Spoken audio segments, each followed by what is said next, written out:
Bismillahirrahmanirrahim. Assalamualaikum warahmatullahi wabarakatuh. Salam sejahtera untuk kita semua.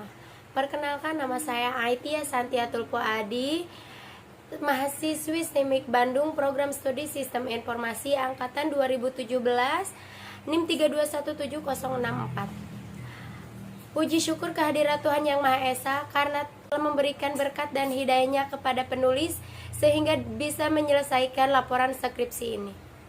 Tidak lupa terima kasih kepada Ibu Mina Ismurahayu MT selaku pembimbing yang telah memberikan bimbingan arahan kepada penulis dalam penyusunan skripsi ini. Dalam kesempatan kali ini izinkan penulis mempresentasikan hasil skripsi penulis yang berjudul Sistem Informasi Pengolahan Nilai Rapot PAUD menggunakan metode Naive Bayes berbasis web, studi kasus di PAUD Jamaitul Manan. Memasuki poin pertama, yaitu latar belakang masalah. Pentingnya pendidikan anak usia dini dalam mempersiapkan anak untuk pendidikan formal dan pembelajaran. Sedangkan masalah yang dihadapi di PAUD Jamaitul Manan ini dalam pengolahan nilai rapot masih menggunakan tulis tangan atau manual, sehingga dalam proses pengolahan nilai atau penyajian nilai masih memerlukan banyak waktu. Rumusan masalah di PAUD Jamaitul Manan: bagaimana mengelola penilaian di PAUD sehingga proses penilaian dapat lebih mudah. Sedangkan tujuan penelitian itu sendiri memudahkan guru melakukan kegiatan pengolahan nilai, mengembangkan sistem manual dan tersajinya sistem informasi pengolahan nilai rapot berbasis web menggunakan metode Naive Bayes. Sedangkan manfaat sistem itu sendiri mempercepat dan meningkatkan efisiensi pengolahan nilai rapot, memastikan data terbaru dan menghasilkan laporan perkembangan peserta didik yang lebih efektif dan efisien. Poin kedua yaitu roadmap jurnal. Seperti yang tertera di dalam tabel, penyusun akan mengadopsi beberapa jurnal, tetapi dengan pembaharuan mengembangkan sistem dengan merancang sistem informasi pengolahan nilai rapot PAUD menggunakan metode Naive Bayes. Poin yang ketiga adalah analisis sistem. Di sini terdapat flow map yang sedang berjalan. Ada 3 entitas, yaitu siswa-siswi, guru, kepala sekolah. Dimulai dengan siswa mengikuti pembelajaran 1 semester, guru mengamati perkembangan siswa, mencatat nilai siswa, menginput nilai ke rapot, lalu memberikan laporan yang telah diinput ke kepala sekolah untuk ditandatangani lalu selesai. Di sini ada analisis pengguna, yaitu admin dan guru di PAUD Jamaitul Manan, analisis dokumen, laporan perkembangan peserta didik atau rapot itu sendiri untuk hasil output yang dihasilkan. 2. Buku induk, itu untuk data siswa yang akan diinput. Sedangkan analisis fungsional, yaitu pengelolaan data guru, pengelolaan data siswa, data tahun ajaran, data kelas, data mata pelajaran, data kompetensi dasar, dan rapot itu sendiri. Di sini penulis menggunakan metode Naive Bayes seperti berikut. PCE sama dengan PXC kali PC per PX. Untuk keterangannya adalah X, data dengan kelas yang belum diketahui. C, hipotesis data X merupakan suatu kelas spesifik. P, C, X, probabilitas hipotesis C berdasarkan kondisi X. P, probabilitas hipotesis C. P, X, C, probabilitas X berdasarkan kondisi pada hipotesis C. P, X, probabilitas X. Di sini ada studi kasus. Ada 2 mata pelajaran, nilai agama, moral, dan fisik motorik. Kategori perkembangan itu ada BSB, BSH, BMB, dan BB. Di dalam tabel terdapat data siswa.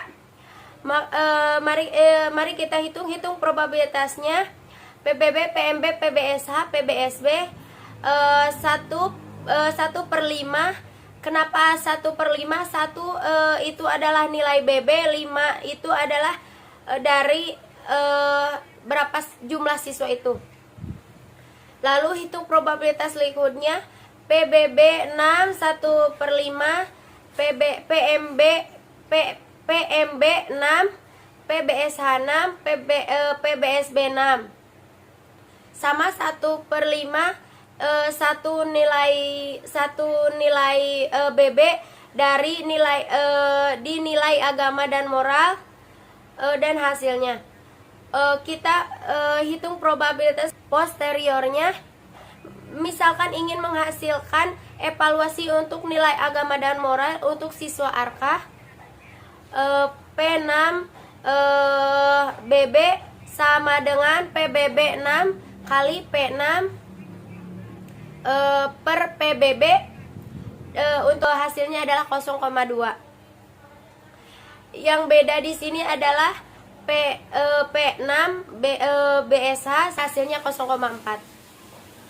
Lalu kita konversi ke persentase, yaitu untuk persentase BB 0,2, untuk persentase MB, untuk persentase BSH, untuk persentase BSB. Untuk persentase BSH 0,4 kali 100, maka hasilnya adalah 40%. Berdasarkan probabilitas posterior di atas, untuk nilai agama dan moral siswa ARKA adalah berkembang sesuai harapan. Untuk selanjutnya ada evaluasi SWOT. SWOT S-nya itu strength, kekuatan. 1. Proses pendataan nilai menggunakan metode nilai bias itu masih langka, dan proses penginputan dan pengolahan nilai yang efektif dan efisien. Yang weakness kurangnya tenaga ahli dalam bidang sistem teknologi. Opportunities, terjamin keamanannya karena tersimpan baik di dalam database. Untuk yang kedua adalah proses penghitungan nilai sangat cepat dan akurat. Untuk threatness itu ancaman, terbatasnya fasilitas. Untuk poin keempat adalah perancangan sistem. Ada use case diagram. Use case di samping terdapat 2 aktor, yaitu admin dan guru. Admin memiliki hak penuh ke setiap pengolahan data yang terdapat pada sistem pengolahan nilai rapot PAUD ini, sedangkan guru hanya bisa mengakses pengolahan rapot siswa saja. Untuk activity diagram di samping, user mulai sistem menampilkan halaman dashboard, pilih menu rapot menampilkan halaman data rapot, pilih input tahun ajaran menampilkan tahun ajaran, pilih kelas menampilkan data siswa yang ada di kelas yang dipilih, pilih input rapot menampilkan input nilai, menghitung naive bias, penghitungan nilai, menyimpan data nilai, lalu user mengunduh rapot siswa itu sendiri. Untuk selanjutnya adalah perancangan interface. Di sini ada perancangan tampilan login, input data siswa, tampilan data siswa, input data guru, tampilan data guru, dan input rapot. Implementasi dan pengujian, ada implementasi antarmuka, tampilan login, tampilan dashboard, tampilan data rapot, tampilan data siswa, tampilan data guru, input rapot, profil siswa. Untuk pengujian sistem di sini ada login, butir ujinya hak akses pengguna sistem, menu data guru menambahkan, mengubah dan menghapus data user, menu data tahun ajaran, menu data kelas, menu data mata pelajaran, menu data siswa, menu rapot untuk menginput rapot. Untuk hasil pengujiannya di sini ada yang diuji proses login, yang diharapkan, dan statusnya sukses. Poin terakhir yaitu penutup. Untuk kesimpulan di sini adalah 1. Sistem yang sedang berjalan saat ini masih manual. 2. Dapat diakses dengan cepat. 3. Berdampak baik bagi program pengolahan nilai rapot PAUD. Untuk sarannya itu sendiri, 1. Sistem bisa dikembangkan ke depannya. 2. Membutuhkan sarana pendukung sistem atau infrastruktur. Untuk selanjutnya, dalam video selanjutnya akan mendemokan sistem Mungkin sekian dan terima kasih. Wassalamualaikum warahmatullahi wabarakatuh.